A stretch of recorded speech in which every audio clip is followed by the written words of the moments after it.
नमस्कार, मैं रजनी शर्मा रायपुर छत्तीसगढ़ से अपनी कहानी जिसका शीर्षक है मृगदाव। मृगदाव के साथ प्रस्तुत हूँ। हाँ, उसका नाम चैती ही तो था।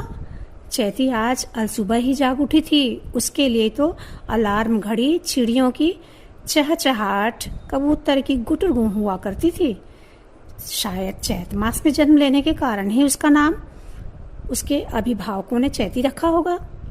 हिरनी जैसी आंखें, हिरनी जैसी त्वचा, धूप में तप कर जो भूरी हो चुकी हों, और हिरनी के जैसे ही ध्वनि के प्रति चौकन्नापन।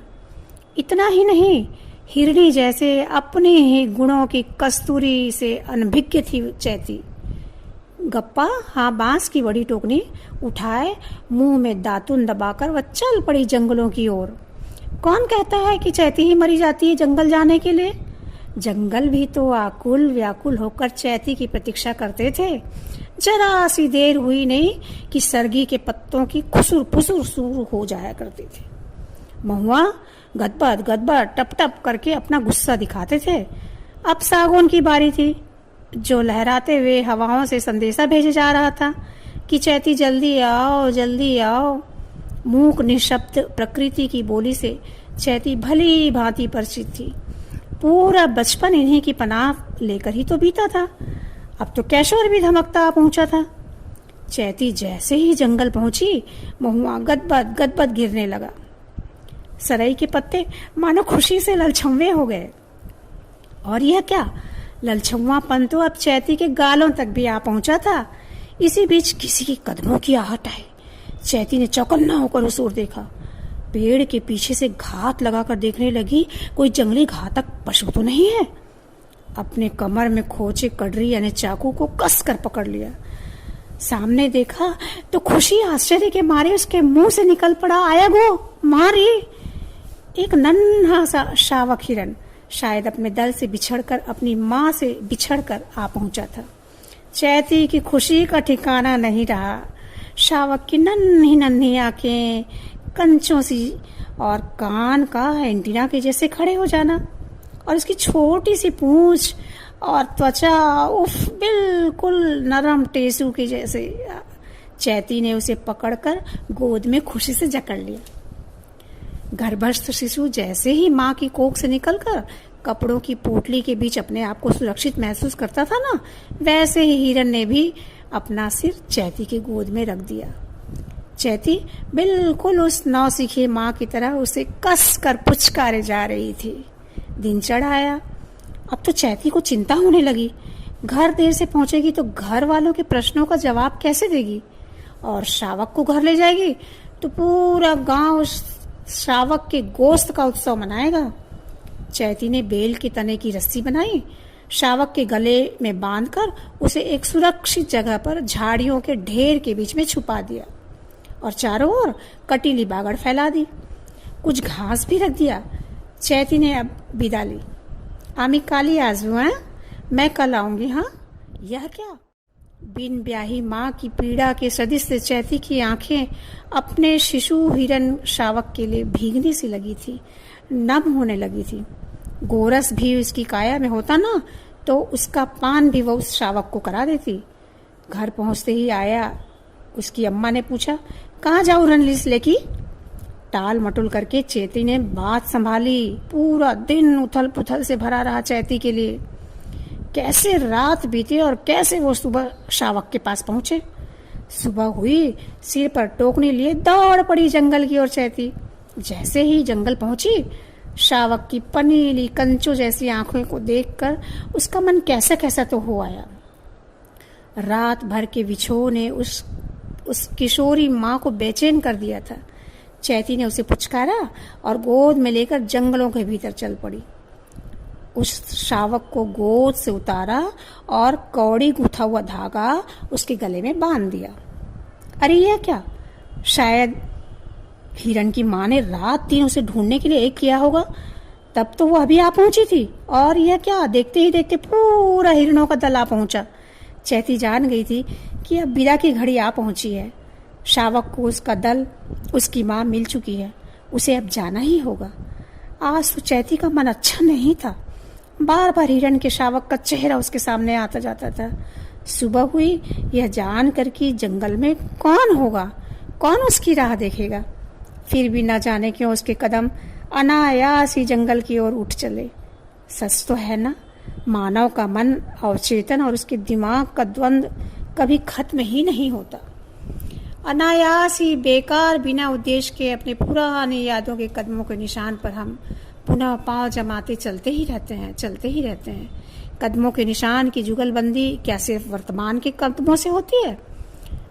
नहीं ना, इनके निशान तो हृदय के भीतर तक अंकित हो जाते हैं और रिश्ता हृदय लहू लुहान अश्कों के मार्फत से बहता रहता है। अगली सुबह जब वह जंगल गई तो पुनः उसी जगह जाने से खुद को नहीं रोक पाई। आज चैती ने शीशम, सरगी, सागौन, महुआ की बात भी नहीं सुनी। वहां पहुंचकर देखा तो कुछ दूर ही उसे हिरणों का झुंड मिला। हाँ, वो कौड़ी बंधा शावक भी था। वह उसकी ओर आने लगा। चैती हतप्रभ, मूक पशु भी क्या कभी किसी वात्सल्य की भाषा को समझ पाते हैं? पूरा का पूरा झुंड बिना डरे चैती के आगे पीछे मंडराने लगा। दिन बीतते गए, चैती की निर्भीकता बढ़ती गई और भीतर ही भीतर वह जंगलों के बीच मृगदाव हिरणों के जंगल के बीच में पहुंच चुकी थी। सैकड़ों की संख्या में हिरण, मानव की लोलुप नजरों से अछूता था यह मृगदाव। घर में अब चैती की हरकतें शक के दायरे में आने लगी थीं। लखनऊ से तो उसकी कभी नहीं पटी। निरीह पक्षियों को जब वह गुलेल से मारता ना तो चैती घायल हिरनी सा विरोध करती। जिंदा परिंदों को मार कर उसके पंख से अपने साफे यानी पगड़ी को सजाता था लखनऊ। सल्फी के सूर में बहता हुआ चैती के पास आया। कहाँ जाऊं रलीस लेके, कहाँ गई थी लड़की? लखनऊ और चैती का ब्याह पक्का हो चुका था। तू क्या कहा है? तुझे क्या है? चुप! तूचो मुचो मंगनी होला से तेरा मेरा ब्याह तय हो चुका है। अब ज्यादा चू चपड़ ना कर। चैती को उबकाई आने लगी जब उसने लखनऊ के कंधे पर बटेर पक्षी टंगा हुआ देखा। भोली चैती को कहाँ मालूम था कि उसकी दुनिया में अब उसकी हर हरकत पर नजर रखी जा रही और उस पर नजर रखे हुए था। अब तो लखनऊ की गतिविधियां भी संदिग्ध हो चली थी। रोज रोज पान खाना, रोज रोज सल्फी पीना और तो और शहर के कमांडर जीप में 4 लोगों के साथ घूमने फिरने भी लगा था। लखनऊ की फुसफुसाहट बढ़ने लगी। शहरियों के बीच ही नहीं वरन शहर और शहरी लोग भी चैतू और लखनऊ के बीच आ चुके थे। चैती ने लखनऊ से पूछा, ये जीप वाले हमारे गांव में क्यों आए हैं? उनके पास फटफटी यानी कि मोटरसाइकिल, 2 फटका यानी राइफल क्यों है? चुप! तेरे को क्या करना है? इतना सुनकर वह शांत हो गई। अगले रविवार को दूसरे गांव में मड़ई में शामिल होने लखनऊ दूसरे गांव जाएगा। यह सोचकर चैती ने सुकून की सांस ली। अनमना सा रिश्ता था यह, जिसके लिए आदिवासी समाज बहुत ज्यादा उत्साह का भाव नहीं दिखाता था। ना ही आदिवासी समाज में इस रिश्ते का कोई खास महत्व था। पर लखनऊ को अस्वीकृत करने की कोई ठोस वजह तो चैती के पास थी ही नहीं। अब वह चैन से जंगल जाएगी और मृगदाव यानी हिरणों के जंगल में कौड़ी वाले शावक के साथ घंटों खेलेगी। पर यह क्या? अगले दिन मृगदाव में धड़धड़ाते जीप की आवाज सुनकर हिरणों के बीच खलबली मच गई। लखनऊ चैती का पीछा करते करते जंगल आ पहुंचा था। शिकारियों के हाथों मृगदाव को चैती ने बचाना चाहा। ताबड़तोड़ फंदे फेंके जा रहे थे, गोलियां चल रही थी।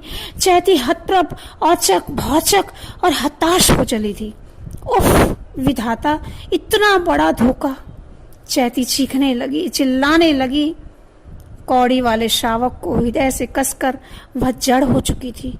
लखनऊ जीप से चिल्ला रहा था, छाड़ूं देश, नहीं तो गोलियों से तू भी नहीं बच पाएगी। भयानक खदबदाहट, बौखलाहट, तरफा तरफी। कौड़ी वाला शावक आगे, चैती उसके पीछे पीछे। उनके पीछे दुनाली ताने जीप सवार, कभी श्रावक आगे, कभी चैती आगे, कभी श्रावक तिरछा, कभी जीप तिरछा। शिकारियों का दल आज कोई भी मौका नहीं गंवाना चाहता था। ताबड़तोड़ गोलियां चली। हिरणों के झुंड से 2-4 हिरने जमीन पर गिर चुके थे। कौड़ी वाला हिरन दौड़े जा रहा था।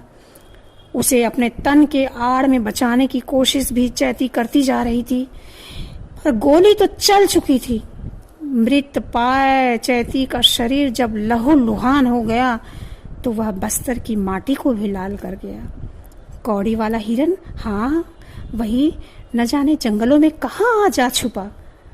लखमू चैती के मृत शरीर को हिला डुला रहा था। उस मृगदाव से दूर तने के पीछे से कौड़ी वाला हिरन अपलक चैती को निहार रहा था। हाँ, अपलक, पर चैती के प्राण तो हिरन छू हो चले थे। कहते हैं आज भी चैती उस कौड़ी वाले हिरन के साथ मृगदाव में जंगल में विचरती है। कई बरसों बीत गए उस मृगदाव की घटना को। ये कहानियां शीशम, सागौन, सरगी के पत्ते और हाँ, खदबद महुआ भी दोहराता है। यदि कभी जंगल में, हिरणों के जंगल में, मृगदाव में अगर कौड़ी वाला हिरन दिखे तो समझ लेना चैती की मृत आत्मा नहीं, मृग आत्मा वही मृगदाव के आसपास ही होगी, चुपचाप शाश्वत। धन्यवाद।